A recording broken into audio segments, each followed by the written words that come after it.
Hey, Justice Warriors! Welcome to VN Justice Stories. We're here with epic tales of grit and change. Subscribe and hit the bell for more. Today, Dr. Maya Thompson, a black cardiologist, fights Delta Airlines after they trash her medical tools, nearly derailing a teen's life-saving surgery. A viral video, a $520 million insurance crisis, and a battle for accountability ensue. Will Maya win? Comment, ever faced a system that ignored you? Let's dive in. The air in Terminal B at Hartsfield-Jackson Atlanta International Airport buzzed with the chaotic hum of travelers' wheels of roller bags clattering against tile, announcements crackling over loudspeakers, and the low murmur of impatient voices. It was March 15, 2025, a humid evening threatening rain, and Dr. Maya Thompson, 54, moves through the crowd with the practiced grace of someone who'd navigated airports for 3 decades. Her sleek black medical bag, embossed with a discreet caduceus, was clutched tightly in one hand, while her carry-on roller bag trailed behind in the other. As chief of cardiology at Howard University Hospital, Maya was no stranger to urgent calls, her body conditioned to snap into action at the word emergency. Tonight, that call had come from Chicago General. An 18-year-old basketball prodigy, Jaden Carter, needed her expertise for a rare cardiac procedure tomorrow morning. There was no margin for error. Maya's phone buzzed as she wove through the sea of travelers. A text from the hospital administrator, flight secured. Car waiting in Chicago. Review files tonight. Jaden's counting on you. She quickened her pace, her low heels clicking sharply. At 54, Maya still carried the vitality of a woman decades younger, her dark eyes sharp with focus, her locks pulled into a neat bun. Her navy blazer and tailored slacks projected authority, but it was the medical bogger lifeline to countless patients that defined her purpose. Inside were precision-calibrated instruments, tools she'd spent years mastering for minimally invasive surgeries like the one Jaden needed. They weren't just equipment. They were extensions of her skill, fragile and irreplaceable. Final boarding call for Delta Flight 2254 to Chicago, departing from Gate B19, the overhead speaker blared. Maya glanced at her watch 6:47 p.m. She had 8 minutes. The gate was in sight now, a cluster of passengers funneling toward the jet bridge. She adjusted her grip on the medical bag, its weight a comforting reminder of the lives it had helped save. But as she approached the gate agent, a young man with a name tag reading Tyler Nguyen, her stride faltered. Tyler, 28, barely looked up from his computer, his fingers tapping rapidly. Boarding pass, he said, his tone clipped. Maya handed over her phone, the digital pass already open. I'm traveling for an emergency medical procedure, she said, her voice calm but firm. This bag contains critical surgical instruments. It needs to stay with me in the cabin. Tyler's eyes flicked up, scanning her briefly before dropping to the medical bag. His expression remained impassive, a mask of bureaucratic indifference. Ma'am, the flight's full. Overhead space is limited. You'll need to check that bag. His tone suggested this was non-negotiable, a line he'd delivered countless times. Maya's chest tightened not with anxiety but with the familiar sting of recognition. Over 30 years in medicine, she'd encountered this moment repeatedly. The subtle shift in demeanor, the unspoken assumption that her credentials needed proving. As one of the few black female cardiologists of her generation, she'd learned to navigate these microaggressions with a composure that masked her frustration. These are delicate instruments, she explained, keeping her voice even. I'm Dr. Maya Thompson, Chief of Cardiology at Howard University Hospital. I'm performing a life-saving procedure tomorrow morning. Checking this bag risks damaging equipment that can't be replaced in time. Tyler's jaw tightened, his eyes narrowing slightly. He leaned forward, his voice dropping to a condescending whisper. Ma'am, are you sure you're a doctor? I need to verify that before we make exceptions. The words landed like a slap, sharp and deliberate. Around them the crowd stilled, heads turning. A man in a business suit glanced up from his phone, eyebrows raised. A woman with a stroller paused, her gaze lingering. Maya felt the weight of their attention, a spotlight she hadn't asked for. Verify? Maya repeated, her tone steady but edged with steel. My boarding pass is linked to my medical credentials. You can check the reservation notes. This bag is marked as critical medical equipment. FAA regulations allow it in the cabin. Tyler's face flushed, but he doubled down. Policy is policy, ma'am. We don't have room for extra bags, doctor or not. You can check it or take a later flight. He gestured toward the jet bridge where the last passengers were boarding. We're closing the gate in 5 minutes. The crowd's murmurs grew louder. Maya caught fragments of conversation. She said she's a doctor. Why is he giving her a hard time? A young man in a hoodie, maybe 20, pulled out his phone, the camera lens glinting as he started recording. Maya's pulse quickened, not from fear of missing the flight, but from the dawning realization that this wasn't just about her bag anymore. It was about the principle, the right to be believed, to be respected as the professional she'd spent decades becoming. I'd like to speak to your supervisor, Maya said, her voice cutting through the noise.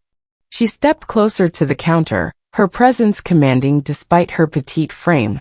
This isn't just about policy. It's about a patient's life. Tyler's eyes darted to the side, where a line of passengers waited, some visibly annoyed. No time for that, ma'am. You're holding up the flight. He reached for a baggage tag, already printing it for her medical bag. Hand it over or you're not boarding. The young man with the phone stepped closer, his camera still rolling. Yo, this ain't right, he called out, loud enough for others to hear. She's a doctor, man. Let her keep her stuff. A few passengers nodded, but others sighed, impatient to board. The tension was palpable, a powder keg waiting for a spark. Maya calculated her options. The next flight to Chicago wouldn't depart until 10 p.m., landing too late for her to prepare adequately for Jaden's surgery. Missing this flight wasn't an option, not for an 18-year-old whose future hung in the balance. She thought of Jaden, a kid she'd never met but whose medical file she'd memorized. A ventricular septal defect, complicated by recent arrhythmias. Without her instruments, the procedure's risks would skyrocket. But surrender felt like betrayal, not just of Jaden, but of every battle she'd fought to be taken seriously in a world quick to dismiss her. Fine, she said at last, her voice low but resolute. She handed over the medical bag, her fingers lingering on the handle. But mark it as fragile and critical. And I want your name and employee ID in writing. I'll be following up. She attached a handwritten note to the bag.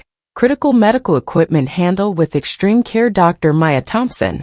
Tyler slapped the baggage tag on without reading the note, his movements brusque. It'll be fine, ma'am. Take your seat.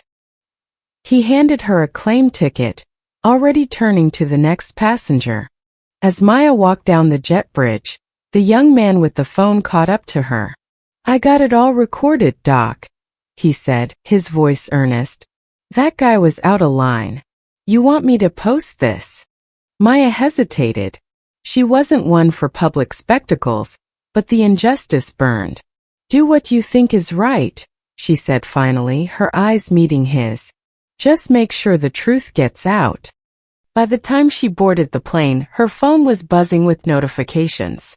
The video was already online, tagged with Delta discrimination and racking up thousands of views. Comments poured in. This is why Black professionals can't catch a break. Delta needs to do better. Is this racism or just bad service? Maya silenced her phone, her focus shifting to the surgery ahead. She couldn't afford distractions, not now, not when Jaden's life depended on her. The flight attendant, a woman named Rebecca, greeted her with a practiced smile. Welcome aboard, Dr. Thompson. Let's find space for your roller bag. Her eyes flicked to Maya's empty hands, a question unasked. They made me check my medical bag, Maya said quietly, her voice betraying none of the anger simmering beneath. It's critical equipment for a surgery tomorrow. I need confirmation it's being handled properly. Rebecca's smile faltered, her eyes darting to the crowded overhead bins. I'll check with the ground crew, she promised, but her tone lacked conviction. For now, let's get your other bag stowed. As Maya settled into her seat, 14C, a heaviness settled over her.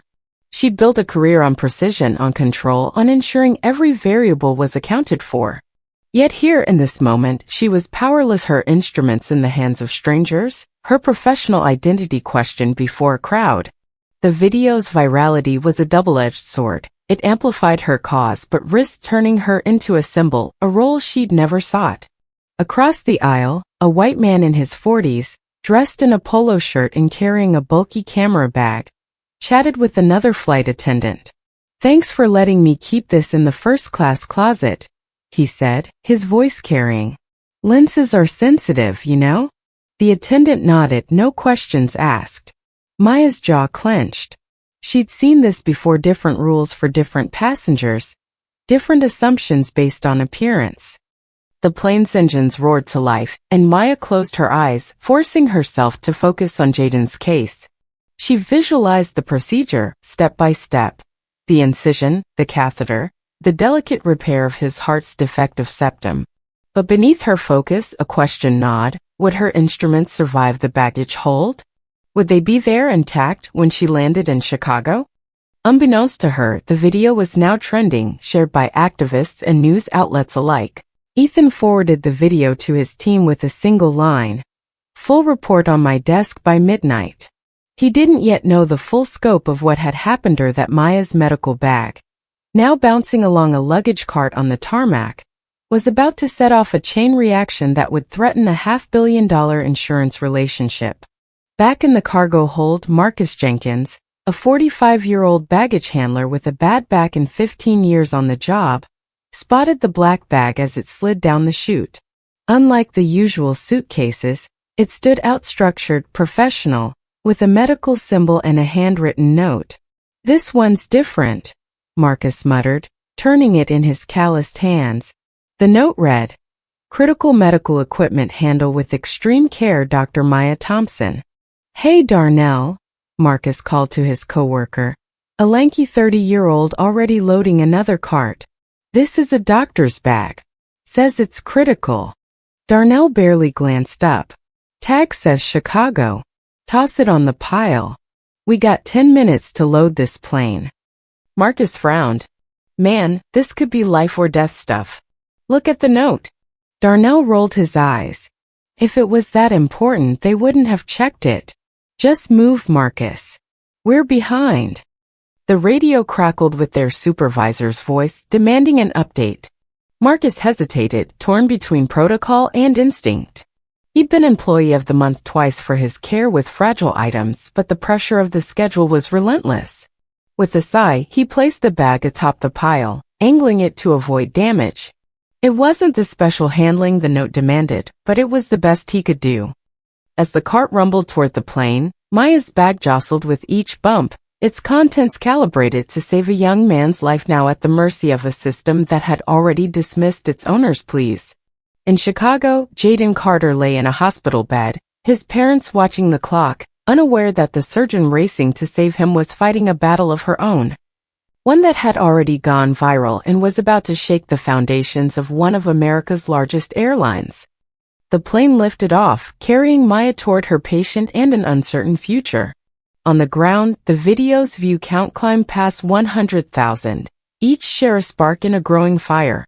For Maya, the fight wasn't about fame or retribution, it was about Jaden, about her duty, about the right to be seen as the doctor she was.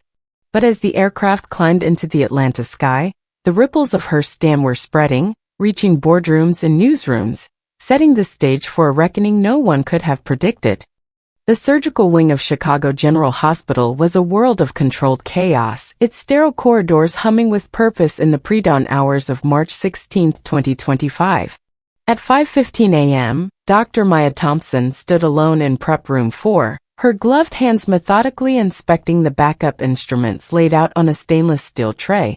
The fluorescent lights cast harsh shadows across her face, highlighting the fatigue etched into her features. She hadn't slept more than an hour since landing in Chicago 6 hours ago, her night consumed by a desperate attempt to recalibrate her damaged equipment. The sleek black medical bag, retrieved from baggage claim with a faint rattle that shouldn't have been there, had confirmed her worst fears.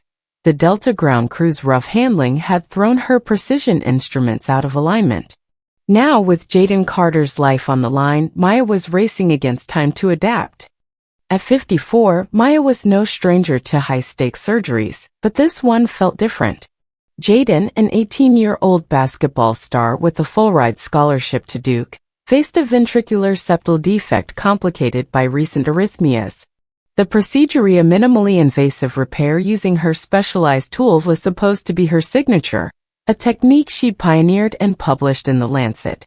But without her calibrated instruments, she'd have to rely on traditional methods, more invasive, more time-consuming, more physically demanding.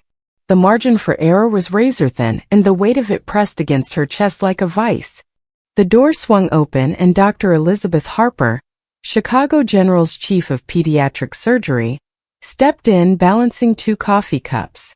At 59, Elizabeth's silver-streaked hair and steady gaze spoke of decades spent in operating rooms, her presence a calming anchor in the storm. "Thought you might need this," she said, handing Maya a steaming cup. "You look like you've been through a war." Maya managed a faint smile, accepting the coffee. "Feels like it. Airline checked my bag despite my protests. When I opened it, the calibrations were shot. I've been compensating all night," but she gestured to the tray of backup tools, older models she hadn't used in years. "These will have to do." Elizabeth's eyes narrowed, her surgeon's instincts catching the strain in Maya's voice. "Do we need to postpone? I can call Northwestern, see if they have the equipment you need." "No," Maya said firmly, her resolve cutting through her exhaustion. "Jaden's been prepped, physically and mentally. His parents have been waiting months. I've done this procedure the old way before. It'll take longer, but the outcome should be the same." She took a sip of coffee, the bitter warmth grounding her. "I've got Dr. Patel assisting. He's young but steady." Elizabeth studied her, then nodded. "I trust you, Maya. But tell me what happened with the airline. You mentioned protests." Maya recounted the previous evening's ordeal as she arranged the instruments. The rush to catch Delta Flight 2254, the gate agent Tyler Nguyen's refusal to let her keep her medical bag, his public questioning of her credentials. The viral video now circulating on X. "I told them I was a doctor," explained the equipment's sensitivity, the surgery's urgency, she said, her voice steady but laced with frustration. "It didn't matter. They saw a middle-aged black woman and decided I was the problem." Elizabeth's jaw tightened.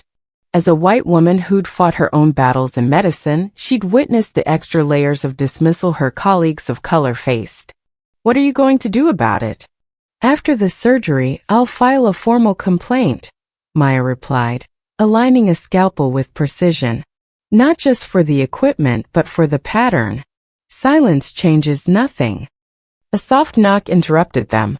Dr. Vikram Patel, a 32-year-old surgical resident, entered, his dark eyes bright with nervous energy. "Dr. Thompson, it's an honor to assist you," he said, his voice earnest. "I've read your paper on minimally invasive septal repairs. Groundbreaking." Maya's expression softened. In Vikram, she saw echoes of her younger self, eager, ambitious, hungry to prove his worth. "Thank you, Vikram. We're using traditional methods today due to equipment issues. Are you comfortable with open chest techniques?" "Absolutely," Vikram replied, though a flicker of disappointment crossed his face at missing her signature procedure. "I trained under Dr. Kim at Cleveland Clinic. He's old school." "Good," Maya said, handing him a revised surgical plan. "Review this while I meet Jaden's parents. We start in 20 minutes." As Vikram moved to the sink to scrub in, Elizabeth touched Maya's arm. "I'll check in during the procedure. Call if you need me." Maya nodded, gathering her strength for the family consultation. Despite the equipment fiasco, her focus narrowed to the singular purpose that had driven her into medicine, saving a young man's heart. In the consultation room, Alicia and Marcus Carter rose as Maya entered, their faces etched with the universal anxiety of parents facing a child's major surgery. Alicia, 45, a medical malpractice defense attorney, carried a poised intensity, her tailored suit a stark contrast to the worry in her eyes. Marcus, a high school basketball coach, gripped his wife's hand tightly. "Dr. Thompson," Alicia said, her voice trembling slightly, "is Jaden going to be okay?" Maya's demeanor was calm, authoritative. Jaden's procedure is complex, but I'm confident we'll repair the defects successfully. His heart is strong, and we're prepared for every contingency. She paused, choosing her words carefully. There was an issue with my equipment during transit, so we'll use traditional methods. It means a longer surgery and slightly extended recovery, but the outcome should be identical. Marcus frowned, his coach's instincts catching the shift. Equipment issue? What happened? Maya weighed her response, aware of Alicia's legal background. The airline required me to check my medical bag, despite my explanations. The instruments were damaged, but I've compensated with backups. Jaden's care won't be compromised. Alicia's gaze sharpened, her attorney's mind kicking into gear. Which airline? Delta, Maya replied, noting the subtle exchange between the couple. I've already filed a complaint. Alicia's lips pressed into a thin line. I work with Delta on some regional liability cases, she said, her voice tight. What you're describing shouldn't have happened. As Jaden's mother, my focus is his safety, but I'd like to discuss this later. Maya nodded, sensing the complexity of the connection. Let's focus on Jaden now. You'll see him in recovery in a few hours. After answering their questions, she excused herself, her mind already shifting to the operating room. At 6 a.m., the OR was a hive of activity, monitors beeping, nurses moving with choreographed precision, the anesthesiologist adjusting drips. Jaden lay on the table, his athletic frame dwarfed by the sterile drapes. Maya stood at the head, her scrubs a second skin, her focus absolute. Let's begin, she said, her voice cutting through the hum. Scalpel. The first hour passed smoothly, Maya's hand steady as she opened Jaden's chest, exposing the heart. Vikram assisted with quiet efficiency, anticipating her needs. Suction, she directed, her eyes locked on the defective septum. The traditional approach required more sutures, more precision, but Maya's skill was unmatched. Each movement a testament to decades of mastery. Then, at 7:32 a.m., it happened. As Maya prepared to place a critical suture, the backup suture needle, older, less responsive than her custom tools, lipped, its tension failing. The heart monitor screeched, Jaden's rhythm faltering. Detach, the anesthesiologist, Dr. Rivera, shouted. He's crashing. Maya's pulse surged, but her training took over. Paddles now, she barked, her voice ablaze. The nurse handed her the defibrillator paddles and Maya positioned them swiftly. Clear. The shock jolted Jaden's body, but the monitor flatlined. 30 seconds without a heartbeat, 30 seconds that felt like an eternity. Manual compression, Maya ordered, shoving the paddles aside. She climbed onto a step stool, her hands plunging into Jaden's open chest, fingers wrapping around his heart. She squeezed rhythmically, her arms burning with the effort. Come on, Jaden, she whispered, her voice barely audible. Vikram stood frozen, his eyes wide, but Maya's focus was unbreakable. Epinephrine, 1 milligram, she snapped. Dr. Rivera injected the drug, and Maya kept pumping, her hands a metronome of life. Sweat beaded on her forehead, soaking into her surgical cap. The monitor flickered, then beeped a weak sinus rhythm. He's back, Rivera said, relief flooding his voice. Maya didn't stop, her compressions easing only when the rhythm stabilized. Stabilize the field, she said, stepping down, her hands trembling slightly. We're not done. She glanced at Vikram, who nodded, snapping back into action. The room exhaled, the crisis averted, but the stakes were now brutally clear. Outside, in the family waiting area, Alicia paced, her phone clutched tightly. A nurse, unaware of the near disaster, had whispered to a colleague about equipment trouble in the OR, and the rumor reached Alicia's ears. What do you mean equipment trouble? She demanded, cornering the nurse. Is my son in danger? No, ma'am, the nurse stammered. Dr. Thompson's the best. It's under control. But Alicia's lawyer instincts flared. She opened X, where the viral video of Maya's airport confrontation was still trending, now with 500,000 views. Comments speculated wildly. Did Delta screw up, just risk a kid's life? Alicia's hand shook as she texted Marcus, something's wrong in there. I need answers. Back in the OR, Maya worked with relentless focus, her hands steady despite the adrenaline crash. The defective needle was replaced, but the setback had cost precious time. She adjusted her approach, relying on manual sutures, each stitch a defiance of the chaos that had tried to derail her. "We're closing the defect," she announced at 9:15 a.m., her voice calm but resolute. "Vikram, check the repair integrity." Vikram nodded, his confidence restored by Maya's leadership. "Looks solid, Dr. Thompson. No leaks." "Good," Maya said, her eyes scanning the monitors. Jaden's vitals were stable, his heart accepting the repair. She allowed herself a moment of cautious optimism, but the weight of the near catastrophe lingered. The traditional method, forced by Delta's mishandling, had pushed her to her limits, physically and mentally. As the procedure neared its end, Maya stepped back, letting Vikram place the final sutures. "Finish the closure," she said, her tone a mix of trust and exhaustion. "Clean and precise." Vikram's eyes widened above his mask in honor from a legend like Maya, but he nodded, his hands steady as he worked. Maya peeled off her gloves, her mind flashing to the airport, to Tyler Nguyen's dismissive sneer, to the rattling bag and baggage claim. The memory fueled her resolve, each suture in Jaden's heart a small victory against those who doubted her. But the cost was undeniable. A longer surgery, a higher risk, a teenager's life hanging in the balance for 30 agonizing seconds. In the family consultation room, Alicia and Marcus leapt to their feet as Maya entered, her surgical mask dangling from one hand. "Jaden's procedure was successful," she said, her voice steady despite the fatigue pulling at her. "The repair is solid and he's in recovery. You'll see him soon."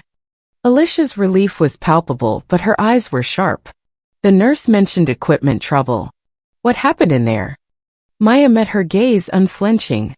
"A backup tool failed briefly, but we stabilized Jaden immediately. My primary instruments were damaged by the airline, forcing us to use older equipment. I adapted and Jaden's outcome is what we wanted." Marcus gripped Alicia's hand, his voice thick. "Thank you, Dr. Thompson.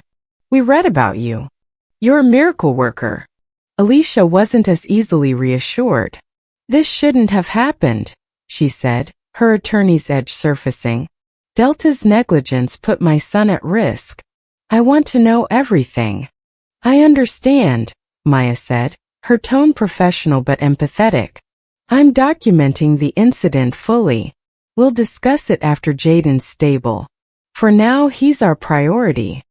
As Maya left to complete her notes, her phone buzzed with a new notification. The viral video had hit 1 million views, and a news outlet had picked it up. Black doctor's equipment mishandled by Delta, surgery at risk. She silenced the phone, her focus returning to Jaden. But in Atlanta, Ethan Carter was staring at the same headline, his office phone ringing off the hook. The crisis was no longer just about a badge, it was about a company, a patient, and a doctor whose fight for respect was about to shake Delta to its core. Dr. Maya Thompson sat in a borrowed office at Chicago General Hospital, her surgical notes spread across the desk like a map of the morning's battle. It was 2:30 p.m. on March 16, 2025, and the adrenaline from Jaden Carter's surgery still coursed through her veins. The 18-year-old's heart was beating steadily in recovery, a testament to her skill under pressure, but the memory of his 30-second cardiac arrest haunted her. Her damaged instruments, mishandled by Delta Airlines, had forced her into a high-stakes improvisation that could have ended in tragedy. As she typed the final details of the procedure, noting the equipment failure and extended operating time, her phone buzzed incessantly. The viral video of her confrontation at Atlanta's Hartsfield-Jackson Airport had now surpassed 1.5 million views, with news outlets like CNN and The Washington Post running stories. Black doctor humiliated by Delta, patient's life at risk. Maya silenced the notifications, her focus on the task at hand, holding Delta accountable. At 54, Maya had faced countless challenges in medicine: skeptical colleagues, dismissive administrators, patients who hesitated when they saw her skin color, but she'd always channeled frustration into action. This time, the stakes were personal and systemic. Delta's negligence hadn't just endangered Jaden, it had exposed a pattern of disregard she'd encountered too often as a black female professional. She opened her laptop, drafting a formal complaint with the precision of a surgeon. Her words were measured but unflinching. On March 15, 2025. Delta Airlines personnel at Gate B19 forced me to check critical medical equipment despite my repeated identification as Chief of Cardiology at Howard University Hospital and explanations of its necessity for an emergency pediatric procedure. The gate agent, Tyler Nguyen, publicly questioned my credentials and the subsequent mishandling damaged instruments, compromising a surgery for an 18-year-old patient. Furthermore, a white male passenger was allowed to store similar-sized equipment in the first-class closet, suggesting differential treatment based on race and gender. Maya paused, her fingers hovering over the keyboard. She thought of the young man who'd recorded the airport incident, his earnest offer to share the truth. The video's virality had amplified her voice, but it also risked reducing her to a hashtag. She wasn't here for clout, she wanted change. Her complaint continued. I request a full investigation into Delta's baggage handling protocols, compensation for the damaged equipment, and a meeting to address the systemic dismissal of minority professionals' credentials. This incident is not isolated but part of a broader pattern that must be rectified. As she hit send, emailing the complaint to Delta's customer relations and copying the FAA, a knock at the door startled her. Dr. Elizabeth Harper, the pediatric surgery chief, entered, her expression a mix of concern and admiration. Maya, you're trending on X, she said, holding up her phone. They're calling you a hero, but some trolls are saying you're exaggerating for attention. You okay? Maya sighed, rubbing her temples. I didn't ask for this circus. I just wanted my bag on the plane. Jaden's safe, but it could have gone differently. I can't let this slide. Elizabeth nodded, settling into a chair. You're doing the right thing. But be ready, corporations like Delta don't take kindly to public shaming. They'll try to spin this. Let them, Maya said, her voice steel. I've got documentation, witnesses, and a patient who almost didn't make it. They can't spin that. Back in Atlanta, Ethan Carter, Delta's 42-year-old vice president of operations safety, stared at his computer screen, the viral video playing on a loop. The PR team was in chaos, fielding calls from reporters while X posts piled up. Delta's racism almost killed a kid. Boycott Delta now.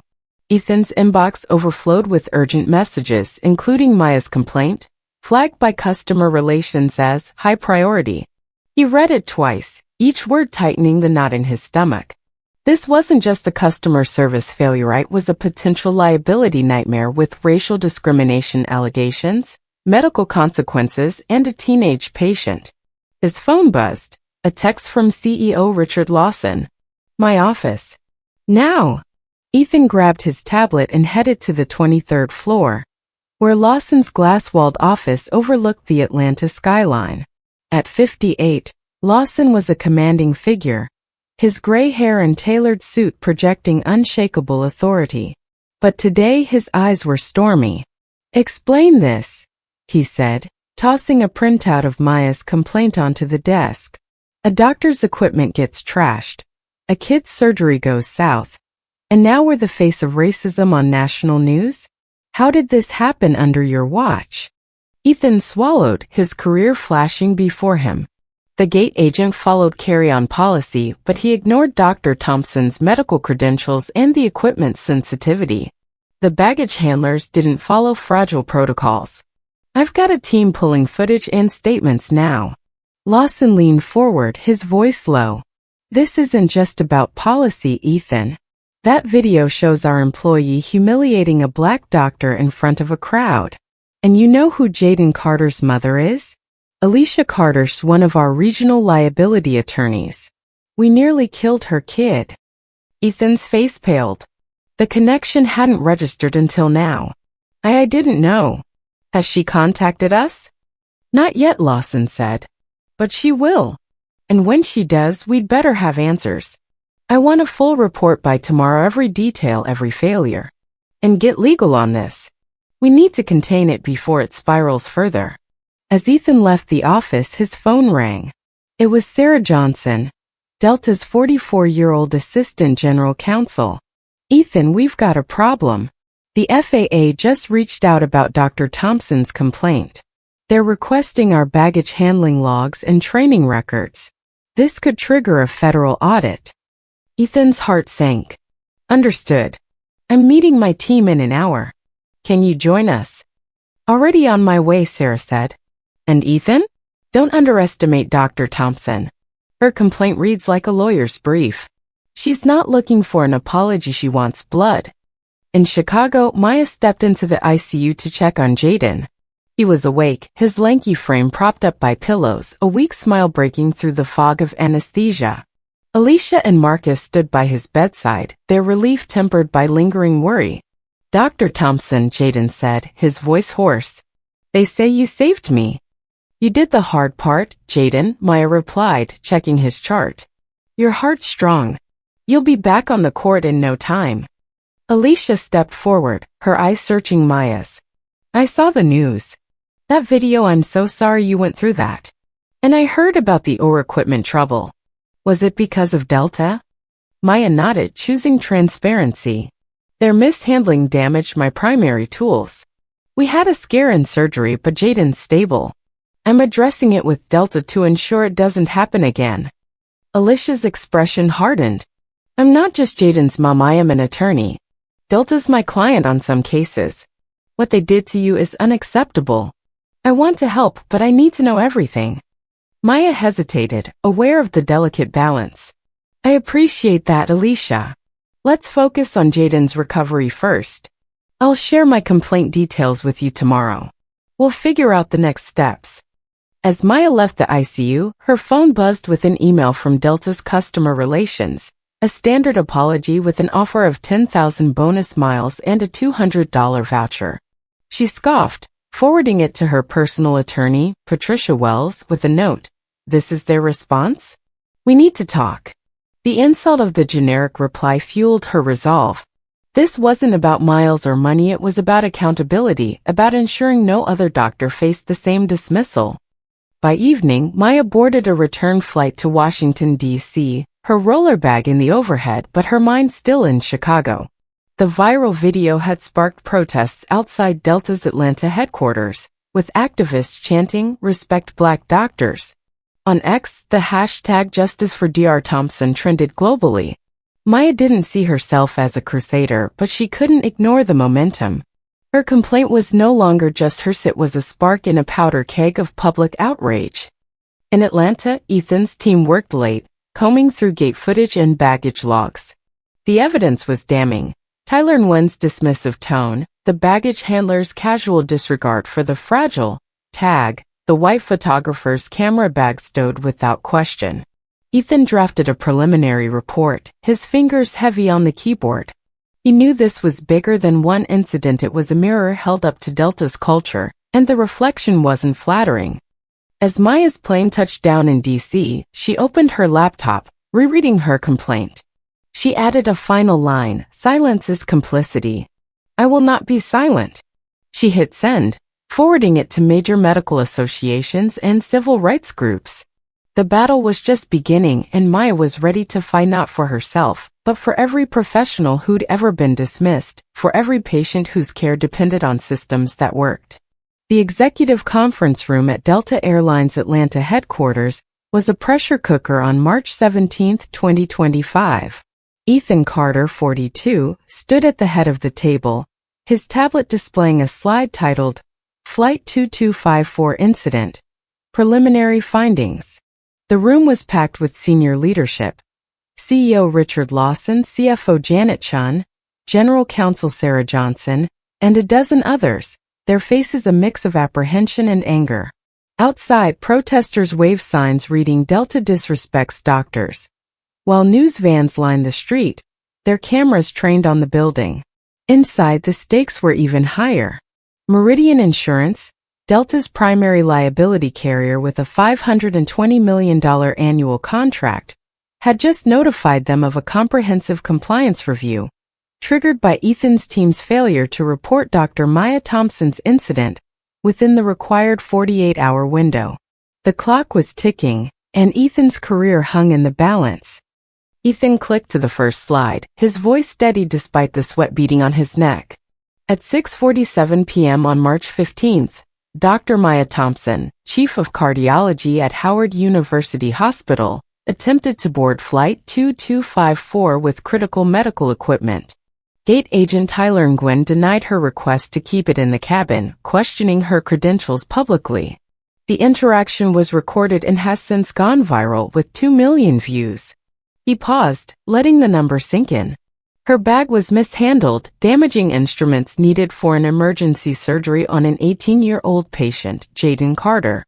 The surgery succeeded, but equipment failure extended operating time and increased risk. Lawson's eyes narrowed, his fingers drumming the table. And why, Ethan, did we learn about this from CNN before notifying Meridian? Our contract requires 48-hour reporting for high liability incidents. It's been 72 hours. Ethan felt the room's weight shift against him.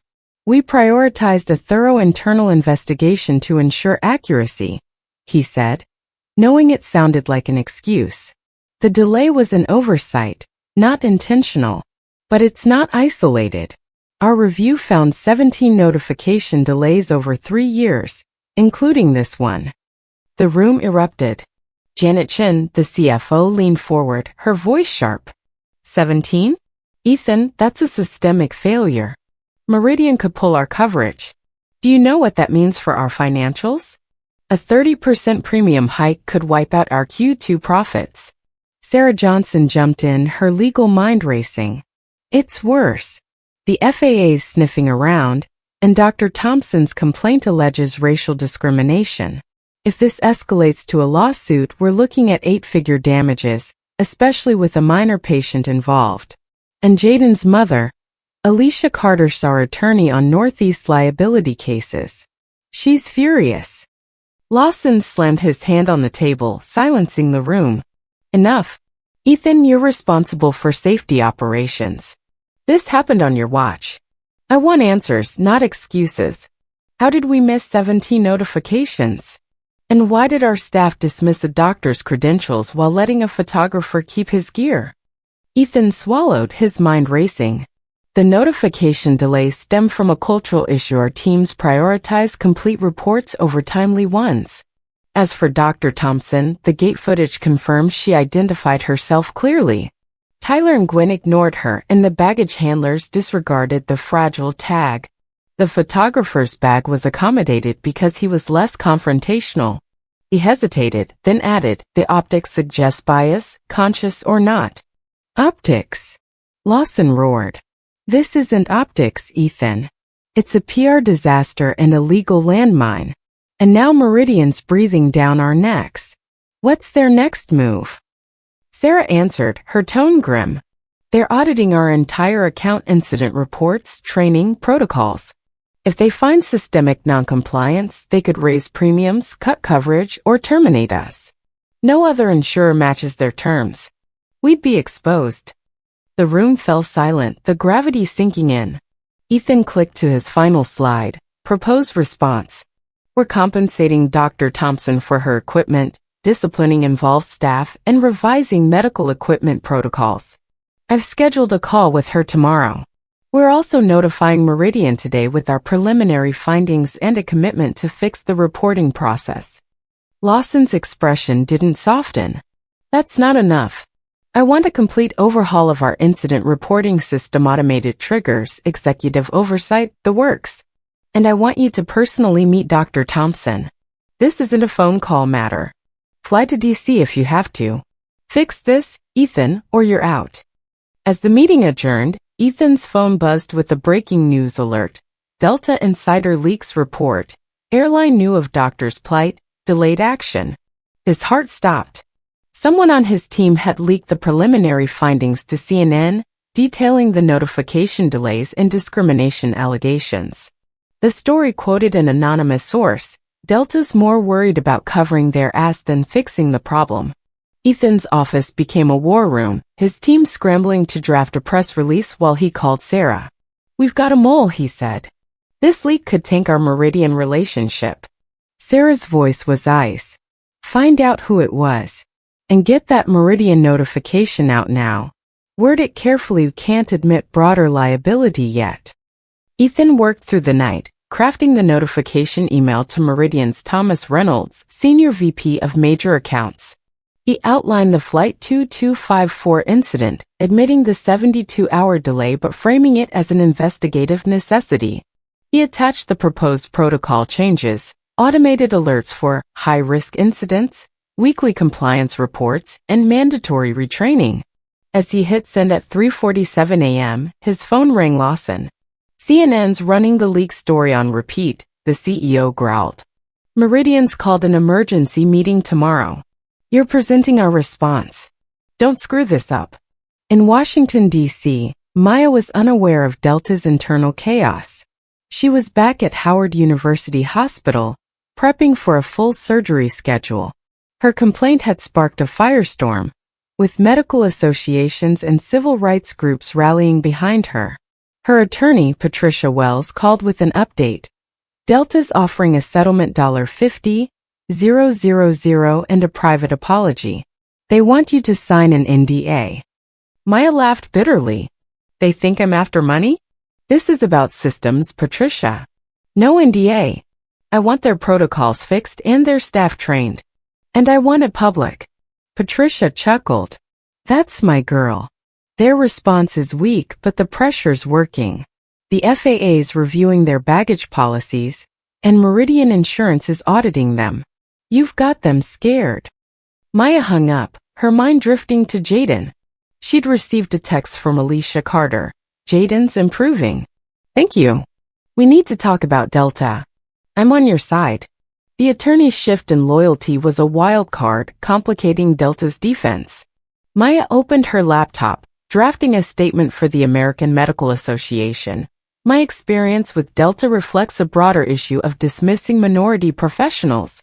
We must demand accountability, not just for me, but for every patient whose care depends on us." In Boston, Thomas Reynolds, 61, sat in Meridian's Northeast Regional Headquarters, reading Ethan's notification email. His silver hair gleamed under the office lights, his expression darkening with each line. The 72-hour delay was a clear violation of their policy, and the leaked report suggested Delta was hiding deeper issues. He called Charles Grayson, Meridian's 61-year-old chief risk officer. "Charles, Delta's in trouble. 17 notification failures in 3 years, and this Thompson case has discrimination and medical implications. We need a formal compliance review." Charles's voice was grave. "Agreed. This isn't just about one incident. It's about trust. Notify their board. We start Monday." As Ethan prepared for Meridian's meeting, a new ex-post caught his eye, a photo of Maya at a press conference, flanked by civil rights leaders. Her words were quoted, "I'm not a victim. I'm a doctor fighting for my patients." Ethan felt a pang of respect and dread. Maya wasn't backing down, and neither was Meridian. The crisis was spiraling, and Delta's future rested on his ability to navigate it. The Delta Airlines boardroom in Atlanta was a stark contrast to the chaos outside on March 20, 2025. Polished mahogany and floor-to-ceiling windows framed a tense gathering. Dr. Maya Thompson, 54, sat at one end of the table, her posture regal despite the fatigue of a transcontinental flight. Opposite her were CEO Richard Lawson, Ethan Carter, Sarah Johnson, and gate agent Tyler Nguyen, whose nervous fidgeting betrayed his discomfort. The viral video of Tyler's confrontation with Maya, now at 5 million views, had forced this meeting, a direct confrontation orchestrated by Lawson to quell the public firestorm and appease Meridian Insurance. Protesters chanted outside, their voices muffled but persistent, "Justice for Dr. Thompson." Inside, the air crackled with the weight of accountability. Lawson opened, his voice measured. "Dr. Thompson, thank you for coming. We've reviewed your complaint and our failures on Flight 2254. We're here to apologize and discuss solutions." Maya's dark eyes locked onto his, unflinching. I'm not here for apologies, Mr. Lawson. I'm here for change. Your staff's actions endangered my patient and dismissed my credentials. That's not a one-off, it's a pattern. I want to know how you'll fix it. Tyler shifted, his face flushing. Lawson gestured to him. Mr. Nguyen, you were at the gate. Would you like to speak? Tyler cleared his throat, his voice unsteady. Dr. Thompson, I'm sorry if I offended you. I was following policy full flight, no extra bags. I didn't mean to question your status. Maya's expression hardened. You didn't offend me, Mr. Nguyen. You humiliated me in front of a crowd, questioned my credentials as a doctor, and ignored my patient's needs. You said, "Are you sure you're a doctor?" on video. And you let a white photographer keep his bag without a second thought. Explain that. The room stilled. Tyler's eyes darted to Lawson, seeking rescue. I was under pressure. The gate was closing. I didn't think. That's the problem, Maya cut in, her voice sharp but controlled. You didn't think. Your policy failed, and your bias made it worse. Jaden Carter almost died because of it. Ethan interjected, his tone conciliatory. Dr. Thompson, we've disciplined Mr. Nguyen and others involved. We're compensating you for the equipment $75,000 wired today. We're also revising our medical equipment protocols and want your input as an advisor. Maya leaned forward, her presence commanding. Compensation is a start, but it's not enough. Your protocols need an overhaul, not a tweak. And your staff need training on unconscious bias. I've seen the data, 3 similar incidents with minority doctors in 5 years. This isn't about one gate agent. It's about your culture. Sarah Johnson spoke, her legal instincts sharp. We're committed to change, Dr. Thompson. We've launched a diversity training program and are auditing past incidents. But we need your cooperation to move forward constructively. Maya's gaze didn't waver. Cooperation doesn't mean silence. I'll advise, but I won't sign an NDA. This needs to be public, transparent. People need to know Delta's fixing this, not hiding it. The meeting was interrupted by a knock. A PR assistant slipped in, whispering to Lawson. His face tightened as he read a note, then passed it to Ethan, ex post. Leaked audio of meeting. Staff arguing, Nguyen defensive. Someone had recorded the confrontation and snippets were already online, amplifying the narrative of Delta's resistance. Maya's phone buzzed with the text from Patricia Wells, audio's viral. You're killing it. Keep pushing. Lawson regained control. Dr. Thompson, we're inviting you to join our advisory panel on medical equipment handling. 2 virtual meetings document review your expertise shaping policy. Will you consider it? Maya paused, weighing the offer. It was a chance to fix the system from within, but she remained wary of corporate optics. Send me the details. I'll review them with my attorney. But I want timelines and accountability measures, not promises. As the meeting ended, Tyler approached Maya, his voice low. I didn't mean for this to blow up. I'm sorry. His tone was more defensive than remorseful. Maya met his gaze. Intentions don't erase outcomes, Mr. Nguyen. Learn from this. Do better. She turned to leave, her medical bag replaced and pristine in hand, a symbol of her resilience. In Washington, D.C., Alicia Carter was grappling with her own conflict. Delta had called her that morning, offering a $100,000 settlement to dissuade Maya from further action, citing her role as their attorney. But Alicia, enraged by the near loss of her son, refused. She met Maya at a coffee shop near Howard University Hospital, her eyes blazing. They tried to buy me off, she said. I told them I'm done with their cases. Jaden's alive because of you, not them. I'm joining your fight. Maya nodded, grateful but cautious. This could cost you, Alicia. Delta's powerful. So am I, Alicia replied, her attorney's edge surfacing. I'm drafting a letter to their board, demanding a public apology and policy reform. I'll CC the FAA and Meridian. They won't bury this. Back in Atlanta, Meridian's compliance review team, led by Sofia Rodriguez, 49, was tearing through Delta's records.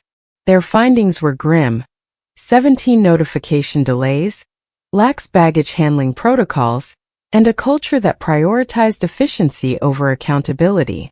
Sofia met Ethan in a conference room, her demeanor icy. "Mr. Carter, your notification failures exposed Meridian to millions in undisclosed risk. The Thompson case is the tip of the iceberg. We're recommending probationary terms, 20% premium increase, weekly compliance reports, and automatic termination for any further delays." Ethan's stomach churned, but he nodded. "We've implemented automated alerts and retraining. Dr. Thompson's advising on medical protocols. We're committed to fixing this." Sophia's eyes narrowed. "Words are cheap. Prove it." She handed him a 50-page audit report, each page an indictment of Delta's failures. That night, Ethan presented the probationary terms to Lawson's team. Janet Shin crunched the numbers, her face pale. "A 20% premium hike cuts our margins by 8%. If Meridian terminates, we're looking at $200 million in new coverage costs." Lawson's voice was steel. "Then we comply. Ethan, you're leading the protocol overhaul. Dr. Thompson's panel starts next week. Make sure she's on board. And find that leaker. I want them gone." As Ethan left, his phone buzzed with a message from Maya, agreeing to join the advisory panel. "I'm in, but I expect results. Transparency is non-negotiable." He felt a flicker of hope. Maya's involvement could be Delta's lifeline, but the road ahead was treacherous. On March 15, 2026, Dr. Maya Thompson hurried through Hartsfield-Jackson Atlanta International Airport, her new medical bag gripped tightly. Another emergency call had summoned her, this time to Miami for a teenage patient with a congenital heart defect. The terminal's chaos was familiar: clattering bags, crackling announcements, but something felt different. As she approached gate B22, the gate agent, a young woman named Aisha, smiled warmly. "Dr. Thompson, we've been expecting you. Your medical bag's pre-approved for cabin storage. We'll board you first." Maya paused, struck by the seamless recognition. "Thank you," she said, her voice soft but grateful. The moment was a quiet triumph, a testament to the protocol she'd helped shape as Delta's advisor over the past year. Her bag was stowed securely in the overhead. No questions asked, no credentials doubted. As she settled into her seat, a text from Alicia Carter arrived. A photo of Jaden, now 19, in his Duke basketball uniform, beaming after his one-year post-op checkup. "Cleared to play. Forever grateful," Alicia wrote. Maya smiled, the circle of her journey closing in the most meaningful way. The past year had been transformative. Delta had passed Meridian's 6-month probation, implementing automated notification systems and rigorous training on bias and medical equipment handling. The 20% premium increase was lifted, and Meridian renewed the $520 million contract with enhanced reporting terms. Maya's advisory role had led to global standards for medical equipment transport, adopted by multiple airlines. Alicia had founded a pediatric heart fund, using her legal clout to advocate for systemic change, while Ethan Carter, though scarred by the crisis, retained his role, his reforms earning grudging respect. On board, the lead flight attendant, Michael Pearson, the same man who'd dismissed her bag a year ago, approached. "Dr. Thompson, I've reserved a quiet corner for your case files," he said, his tone professional, unaware of their history. Maya nodded, marveling at the system's evolution. This wasn't personal redemption, it was structural change, ensuring respect for every doctor who followed. As Flight 2278 soared toward Miami, Maya opened Jaden's file, her innovation from his surgery now published and saving lives worldwide. The protests, the viral video, the leaked audio all had faded, but their impact endured in protocols that protected patients and professionals alike. She closed her eyes, satisfied. One doctor's refusal to be dismissed had reshaped systems, proving that accountability, like a steady heartbeat, could sustain progress long after the crisis passed. Alright folks, let's take a breather from the heart-pounding drama of Dr. Maya Thompson's battle with Delta Airlines and zoom out to the real world, you know. The one where we're all dodging overpriced airport coffee and praying our luggage doesn't end up in Narnia. This story isn't just a wild ride about a doctor, a viral video, and a $520 million insurance showdown. It's a mirror reflecting the messy, maddening, and sometimes miraculous systems we navigate every day in 2025. So grab your metaphorical stethoscope, and let's dissect what Maya's journey teaches us, with a side of humor to keep it light, because who needs more stress in this Wi-Fi dropping, algorithm-ruled world? First off, let's talk about speaking up. Maya didn't just grumble when Delta dismissed her. She filed a complaint sharper than a surgical scalpel, sparking a corporate earthquake. In our lives, how often do we let small injustices slide? Maybe it's the barista who shortchanges your latte foam, or the coworker who borrows your stapler for eternity. Sure, these aren't heart surgery stakes, but Maya's lesson is clear: your voice matters. One squeaky wheel can fix a whole cart, or at least get you a new stapler. So, next time you're tempted to shrug off a wrong, channel your inner Maya and politely, professionally demand better. Who knows? You might start a revolution at the office coffee machine. Now let's get real about systems. Delta's fumble wasn't just one rude gate agent. It was a culture that let bias and bureaucracy trump common sense. Sound familiar? Whether it's healthcare, workplaces, or even your local DMV, systems can be like that one uncle who means well but always forgets your birthday. Maya's fight shows us that broken systems don't fix themselves. Someone's gotta call out the chaos. In 2025, we're surrounded by tech that promises efficiency, looking at you, AI checkout kiosks, yet human judgment still rules. Ever had your online order vanish into the ether because the system glitched? Yeah, me too. The takeaway? Push for accountability, whether it's demanding a refund or, like Maya, reshaping airline protocols. You're not just fixing your problem, you're repaving the way for everyone else. And here's the kicker. Change starts with one person, but it takes a village to make it stick. Maya had Alicia, the lawyer mom with a vendetta, and that viral video kid who turned a smartphone into a megaphone. In our hyperconnected world, your X post or TikTok rant can amplify a cause faster than you can say trending. But with great power comes great responsibility. Use it wisely, not just to dunk on bad service. Ask yourself, what's one system in your life that needs a Maya-style shakeup? Maybe it's your school's outdated grading policy, or your gym's habit of losing your cancellation request.